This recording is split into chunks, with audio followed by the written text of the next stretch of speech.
You'll have seen from social channels that we are still in France. We are inside a 700-year-old fortress. We are amazingly not locked in the dungeon, which allows me to say to you all, lance la musique.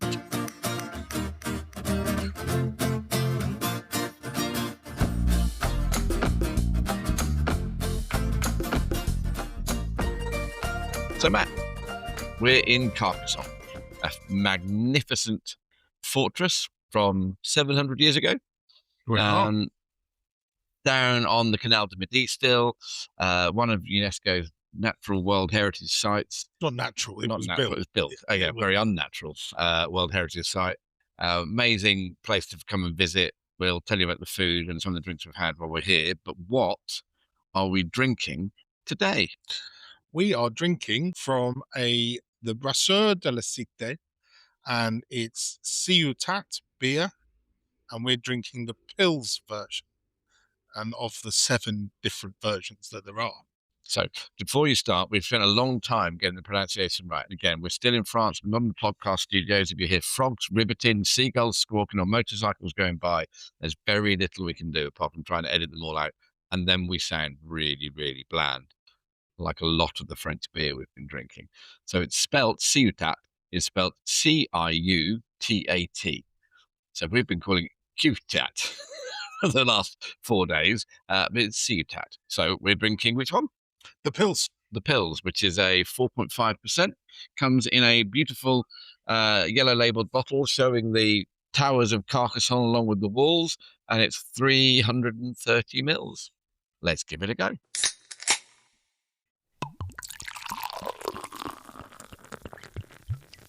That's different colour. It is. That's not a colour I associate with Pils. No, nor me, actually. It's cloudy for a start.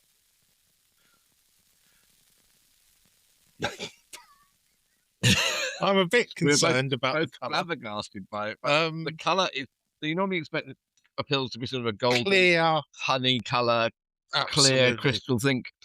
Yeah, what we've got is a slightly murky. Yeah, I think murky is the correct phrase. Murky, almost pale ale colour to it, rather than a Pils colour. Yeah. So let me taste it. I mean, the smell's good. The head's good as well. Yeah, the head's good. The nice, tight, clean head. The silence isn't necessarily a bad thing. It's a lot more bitter. Yeah, it is. Than I was. Yeah. Than a Pils that I would expect. It's not what I would class as a Pils, but the brewery itself is in the shadow of the walls of Carcassonne. Some of you will be aware of the walls from the game. Some of you will be aware of Carcassonne because you've heard of it and visited. They did claim to use as much of their malt from France and the region around it, but I'm sure you can tell me slightly wheat, more. barley, and hops from France. Again, like many brewers, they're a little bit reticent to tell you exactly what they use, but they are saying that it's predominantly from Wales. Wales? Hello. It's been a long day. I just had a 7.2% beer. Taking my time. Taking your time. I'm pretty sure France. that Carcassonne is in not the south of France and it not near kind Newport. of looks like Wales. No, it's it's France. So French hops and French barley and French water. So okay. You've thrown yourself by saying Wales. I did. Totally thrown yourself. It's fine. I'm back. You're back now. Good. I'm actually a bit flummoxed and blown by the colour that came out. I'm getting real sort of. I wondered whether we bought another one of these, but we decided we're not going to drink it, which was the Blanche, Ciutat Blanche, which is 5.3%. But that is a Belgian style wheat beer. And if you listen to last week's Lef episode, you'll know our full opinions on banana and hence why we are steering clear of this. And we're donating it to my wife. Donating it to your wife who likes it. There's a lot more malt to this Pils. There is. That's what's the Pils. And there's the bitterness as well. It's not a normal Pils, not by any stretch of the imagination. It's got more floral to it. Yeah, it has actually. Got floral herbal flavours with those hops coming through. So it's not I don't know how to describe it. It's like it is again. it's very different. Flummoxed is the right word, because we both keep Very picking it up, small looking at bubbles, it and going, head's still there. it's crisp. It lines the glass like a lager lines the glass. It's not. I don't but get it this doesn't crisp taste like a because it's got lager or a maltiness. Pils, because it's got more malt coming through, right? Yeah, so it hasn't got that crispness. Yeah, which then probably affects what you'd eat it with or drink it with when you're eating. That said, we're quite happily quaffing it. It's a decent beer. I'm just not sure that if you got a German involved, they probably said it wasn't Pils at all. Yeah, and one of the things we've found over the last couple of weeks, traveling around France drinking beer, although I will pull you up on one of the trailers, you said we're traveling all the way to France to drink French beer, so you don't have to. If you could expand on that one. Well, I will expand on it. I'm quite happy to. A lot of the beers, until we were 5 days into our trip, before we tasted a beer that was decent, and that was the Tremont. Yeah, and then we had several more days, and then we had another beer that we may talk about on the podcast. If not, we'll put the details in with the in the trailers as such. So, and everything else was bland. We had a Nipah that tasted like the unicorn one we mentioned last week. That tasted. It was awful. Yeah, even to the point we gave away 2 cans. Well, the guy did us a favour, and we were so pleased that we'd given him a bottle of that to reward him, and cans of it. So maybe it's different taste over here. Maybe they need to have. It's a question about whether wine is so important in France, and it is. We would again we'll bang on about it, but if you get the chance to do it, going through down the Canal de Midi, and every single side is just vineyard after vineyard after vineyard, in the Minervois region that we went through, in the Roussillon region we're going to, and the Languedoc, region, the wines were all so different and so relatively cheap compared to the UK, where wine is very much the drink that people were sat around having. Beer was a more functional refreshment piece. Yeah, I think that's a fair call. Yeah, whether the bulk brewed ones, the Kronenbourg, the Red Kronenbourg, Heineken and Desperados, bizarrely, seem to be everywhere. They seem to be everywhere. Absolutely everywhere. And it's rare to go into any of the Intermarchés or the other supermarkets around it and find a decent range of beer, unless you're in a place where maybe the wine isn't as light. I'm trying to describe it. So we went to get these from near Carcassonne, and it was in a little souvenir shop. It wasn't even sold in the supermarket. We found it because it was artisanal. It ticks every box on the Italy definition, and we can run through that in a bit. Is France so good at wine? And we've had some amazing wines. That beer is overlooked. That beer just becomes secondary. I think it explains it. The fact that we haven't been able to find this in supermarkets, it's probably explained by the fact that wine is very regional. So you need to know where to buy this. And I don't think supermarkets, if you look at the UK, supermarkets don't carry a great craft beer range. Yeah. Not as there are some but amazing breweries by that region. So as we moved, and this is a wine area, as we said, driving down the canal, vineyard after vineyard after vineyard after vineyard. I'm calling them vineyards after vineyard. I was a bit again. Well, like last week, the same thing with the German accent. It's not normal. Me going all European. Vive la France. Is it because they're so good at producing it that beer is a lot harder for them to get sold? You go to the supermarkets or even local corner shops, they've got a range of wine we would aspire to have in our UK shops, Waitrose, Tesco's, other supermarkets are available, where we'd have a whole aisle full of beer. They have maybe an end stand, and it does feature, as I said, Desperados, Kronenbourg, and other stuff. Yeah, the beer, I must admit, I went into a supermarché this morning, and the beer aisle was a third of the beer aisle. And if you look at it in the UK, it's probably flipped the other way. Yeah, probably. And to be fair to France, northern France was always the strong house of beers and beer drinking, or cider. So Normandy was more of, Normandy and Brittany were always more about their beers and their cidres than wine, because they didn't grow as much. We are traveling through the greatest wine. Some of the greatest wineries in the world, designed to carry wine from grapes from A to B. So maybe we shouldn't be surprised.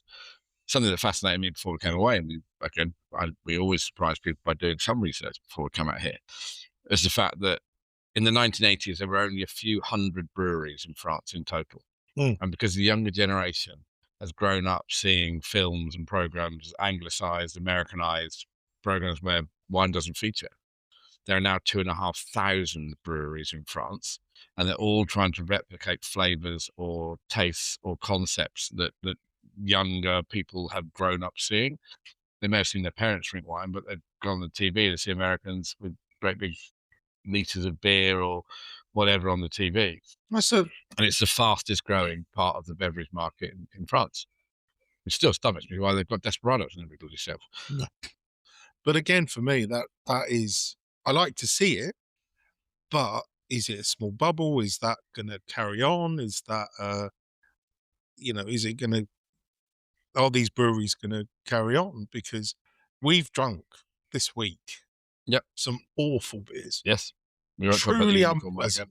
Don't taste of anything. They are, bland is to say, is the nicest thing you can say about some of them. Tasted absolutely foul. There was one that just, I could not say a nice word about it. We were going to try and do a podcast with it. Yeah, we were, but no, not anymore. This is really interesting. It's really local. It's really regional. And they've got a couple of bars, they've merchandise, and we both sat there and went, how has anyone got into doing? But maybe that's just a flavour. Maybe it goes better with whatever else they're eating or drinking, which ties. But then again, they call this a pils. Yeah, true. But actually, what it is a blonde beer. Yeah, it's not a pils, no, by any stretch of the imagination. Yeah, but again, by what you were saying, people are starting to see beer and trying to emulate it. Yeah, and going, oh, I'll call that a pils, but it's not a pils. Well, the pils got rules. Yeah, the northern breweries in France are now starting to lay beer down, which is something unheard of for the commercial brewers. So we talk about Molson Coors, AB InBev, all the multinationals who do what they do.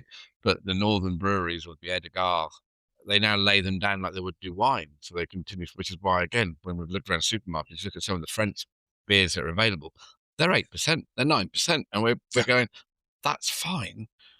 How do you get into that level of drinking unless you're taking it down from wine? So I would be drinking red wine with you or white wine with you in the evening.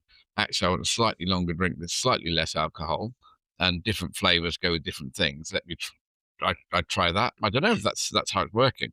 Maybe that is the case. I don't think I could drink 6 pints of wine. No, I could drink 6 pints of 4%, 4 or 5% beer. Yeah. But we've given it a go a couple of nights. We have, actually. You're right. But I think if you've got the culture of slowly sipping, then fine. And actually, a lot of the beers that they sell, are in larger, but are in 750ml. Okay. So we saw the Lef. Yes, we spoke about that was last in 750. Yep. So that's a wine bottle. Yeah. So you're drinking wine sizes. Okay. You see what I mean? But you're not drinking a whole bottle of wine. You're drinking, but that's, and on our trip at the moment, I've seen a lot of those 750 style glasses, and what purports to be beer going up to 10, 12, 13%, which is wine. Yep. So it's the table beer. Yeah. So it's like table wine, table beer. Yeah. Yeah.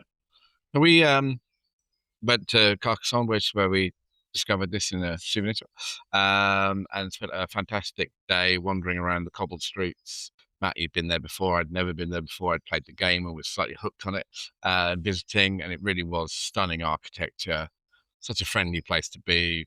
We went out for an amazing meal at Le Marquisserie. Keep saying it. Makes more sense if you say it 3 times. When we had great wines. Wines, pastis, Armagnac, far too much. The Ciutat, which is Catalan for City, Mhm. interestingly enough. Cheers. Wasn't sold in any of the bars or anything we went to. They're all linked to the main commercial bars that are there. The food we had was amazing. I had some people are going to be really cross with my main course, but I had for a starter a cured salmon, a fillet of salmon that had been cured with citrus pearls and shoots. It's just beautiful. And then a handmade porcini and foie gras ravioli, finished on a dark chocolate melting globe that was filled with dark cherries and mascarpone. The meal was astounding, up there with some of the best meals in the world. This food, and Matt, you can spout about what you had because it looked gorgeous as well, but this beer would not match with any of that food because it's a lager. No. So we talk about food. But this isn't designed for that. No. What this is designed for is an aperitif. Okay. So beer before eating. Refreshing, thirst quenching. I would argue with that a little, but something for an aperitif in the sun or to open a meal without overpowering your taste buds. Yeah. And that is the design. But if you were trying to pair, you would be looking at delicate veal, possibly. Grilled Fish, definitely. Charcuterie board. No, I don't think you would. I wouldn't do it with a charcuterie board. Would you not? No, I wouldn't. Oh, okay. But you would be looking at delicate. Maybe not for those stronger white meats that the sausage rolls, but if you're looking at a Berrico ham that's been thinly sliced. Maybe you got the saltiness with that as well. Or a normal Pils will strip out fat. Yeah. Will take the fat away. But this wouldn't. It doesn't give you that. So those softer French cheeses that we've been absolutely enjoying up and down, even the truffle one that people accidentally bought. I love truffle. No one else in this trip does love truffle. So when they accidentally buy a truffle cheese, I am. Yeah, you did actually. You're right. I don't know. I think delicacy. If it's a delicate cheese, yes. Yeah. Some of the heavy goat cheeses, not just. No, not at all. But some of the lighter, fresh cheeses. Yeah. Yeah, you'd be perfect with that. Yeah.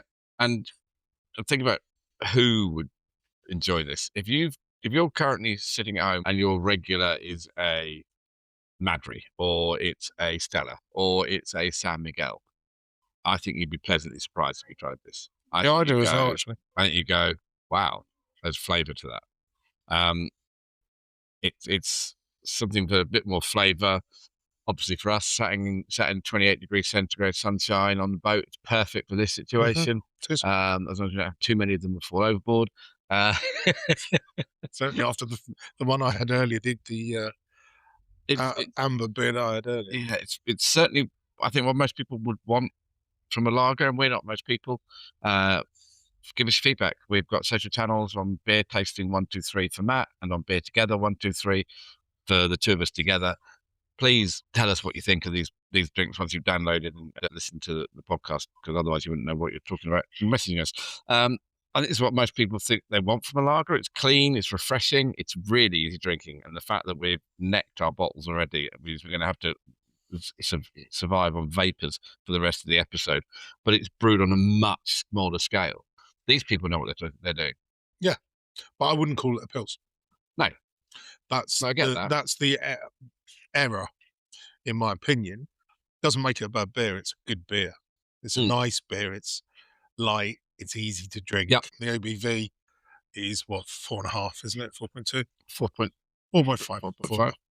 So it's an easy beer to drink. And interesting, they haven't classed themselves as craft. They've called themselves artisanal. But we're doing this Italian definition check now, and I think it adds something to contemplating the effort that brewers are putting into it. I was thinking about that during the week, and we had a chat about it on the boat. I think defining the craft level is more about the amount of effort a small producer is going into producing a beer, and it gives us a definition of a small brewer.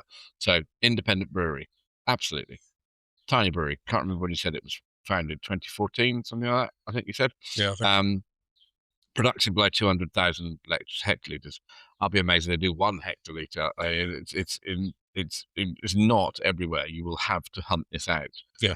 They sell it online, and other review sites like Untapped, etc., will have rated it really, really highly. So one of the reasons we look for it. It's unpasteurized, unfiltered craft production. It is unpasteurized, which is why, and unfiltered, which is why it's a hazy pils. Yeah. So it ticks the definition of craft. I'd argue they've got the right to call it artisanal as well, because they've gone that one level above. Yeah, I think so. I think it matches all the criteria, and I think it is. It's a nice beer, actually. When I first tasted it, I was like, "What is this? This is not. This is weird." You heard the pause at the start. We were all going, "What? What?" Well, it's a decent beer, a decent blonde beer. Yeah.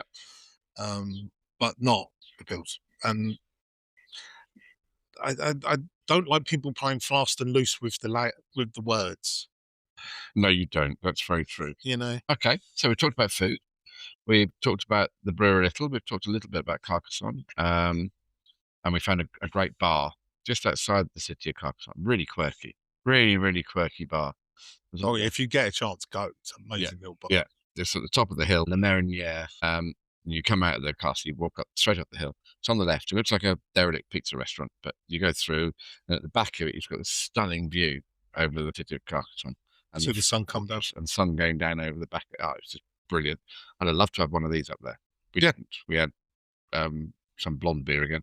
Yeah, but again, tasteless. And that's when you mentioned it earlier. Most of the brewery are most of the bars and places you go into are either Belgian beer, Leffe, and others, or it's Kronenberg mass-produced bland.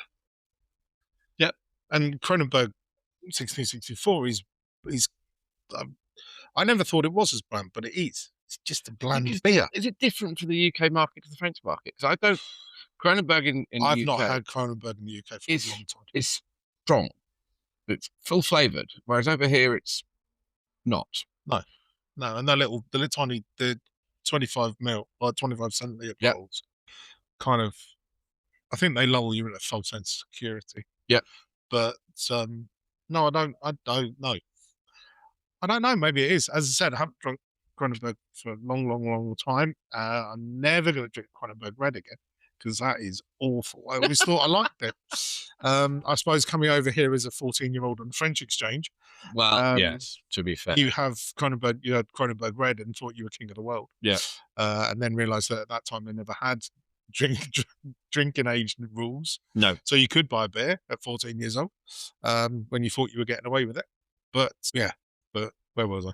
Kronenberg 1664. Yeah, I'm not sure there's any difference. No. I think by the time you get through one of those little stubbies, you haven't really kind of got much of a taste. I agree with you. So if you get a chance and you see it on your travels, it's pronounced Ciutat, but it's spelled Ciutat, and we'll put some details on our Instagram and TikTok Beer Together 123. And if you want to just reach out, want more details on it, then please let us know so that if you see it, I'd really recommend you try it because it's not what I was expecting at all. And we were going to go off down this. We were almost at the point of we're going to open this one and go off down the line of we're not going to do any more of these podcasts from our trip around the south of France because we were going to just say we don't like everything. But now we found two beers that we really, really like, the Clément and the Ciutat Pils. We'll leave the blogs to your wife because that's the way it should be. Choose your fighter time. Yeah. So we go with drinkability. I've drunk mine. Oh, another one. Yeah, I want another one as well. Is it better than Outland? And Outland's been a while now. With Dead Reckoning / West Coast IPA. Dead Reckoning. I think they're equal. This one probably gives you. Dead Reckoning is 5%. It's 4.5%. Yeah. I still got a taste at the back of there's still a taste at the back of this. Right. Rankles with me, I suppose. Okay. There's slightly a tiny malty aftertaste. Yeah. I like the Outland, but then I'm more an ale drinker than a lager drinker. If you're a lager drinker, this will be perfect. Hands down, all day, every day. Yeah, definitely. But I've had drinkability. I will go with Outland. We then said we're looking at flavour. Mm-hmm. I'm struggling because I think for a lager, I'm not going to find too many more better. I'm not calling it a Pils. No, don't. But that's the thing. They've called themselves a Pils. They've called it a Pils, but it could be a French Pils. Maybe they've got a French definition. Maybe it's not pronounced I think the Pils. Germans Maybe might have a couple of words to say about that. It's packed full of flavour. Oh, it has. So I tie it on flavour for the concept. You can't, because you can't compare. We've said this before about the milk state. You can't compare milk state. So for flavour, I'd tie it. And then we've gone with character, which is, will I remember this for longer than I will Ireland? And I'm going to upset you, and we're going to have an argument. You're going to say yes? I'm going to say I'll remember this for a long time. I won't. I won't remember the taste. I'll remember this. Yeah. Sitting here talking about it and all of that, because it's a great feeling. And will I remember the taste? No, not at all. Okay. So we're calling it a dead heat.